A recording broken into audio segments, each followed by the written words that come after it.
Benvenuti a un'altra puntata per imparare la lingua sarda. Questa puntata la dedichiamo a un argomento che a me mi aggrada tanto, che impariamo sardiese de Sakita e sornumenes de sormeses.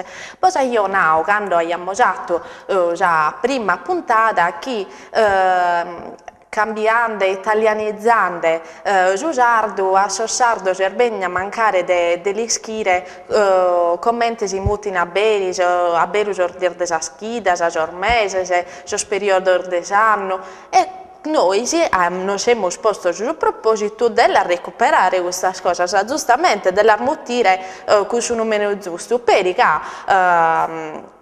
in particolare poso mese del sanno vada numene se chi non che ne perde giocare ne parte sempre di questa identità de sarda, di un modo di agere de sos sardos e tanto noi non lo scherimo a mentare e lo scherimo a usare poi su chi sono il sardo. Cominciamo de sor numene de Sakita e tanto lo ornammo a bella bello. Lunisi, martisi, mercoledì, Sofia, Chenapura, sabato e domenica.